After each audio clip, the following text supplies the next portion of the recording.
Kirtling Street is key to the success of the central section of the ThamesTideway tunnel. It's the primary worksite for this contract, and it's here that the main tunnels commence their respective journeys to the east and west.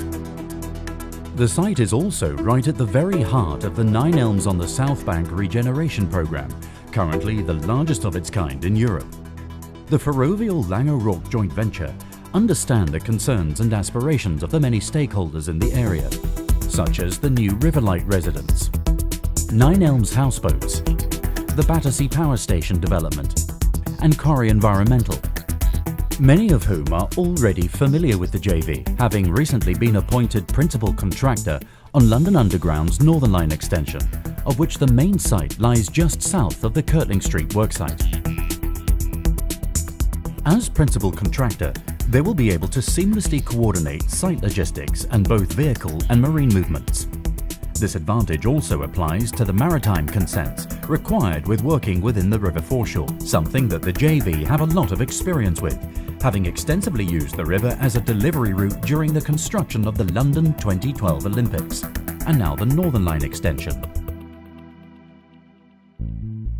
On site possession, the initial mobilisation will commence with the erection of the hoardings and the laying of a concrete hardstanding to enable the site accommodation and welfare offices to be constructed. The major piling works for the loading jetties, gantry cranes, camp shed and foundations comprising of both marine and land-based units will start concurrently. Sheet piling will be installed to enable the safe excavation of the drop shaft down to first formation level, after which the construction methodology will change to sprayed concrete lining. The construction of a travelling hopper or conveyor system for spoil removal and a gantry crane for material deliveries will be assisted by the erection of a 50-metre rail-mounted luffing jib tower crane for general site distribution and construction duties. During the construction of the shaft and launch chambers, a pair of EPB TBMs will be delivered by barge and assembled on site in readiness for pre-testing and commissioning. After which, they will be lowered down the shaft to commence their drive east towards Chambers Wharf and west towards Carnworth.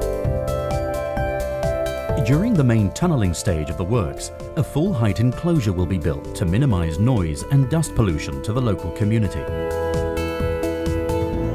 The first TBM will drive westwards towards Carnworth Road, followed by the second TBM starting its drive eastwards towards Chambers Wharf.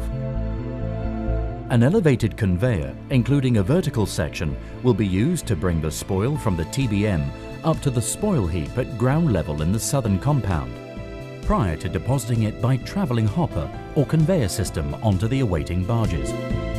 With the TBM tunnelling operation in full swing, the site layout and associated marine movements continue with a routine of spoil removal and segment delivery and storage.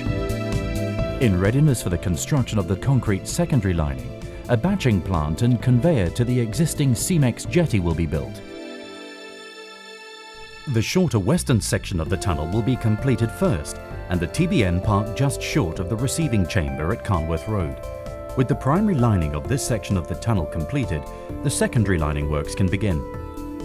Commencing at the rear of the TBM backup, the secondary lining will be installed working back towards Kirtling Street. Rebar cages for the secondary lining and tunnel segments will be delivered by barge and stored in the yard for subsequent delivery to the tunnel via the gantry crane and drop shaft. Upon completion of the longer eastern drive of the TBM to Chambers Wharf, the site will revert to servicing predominantly the secondary lining works.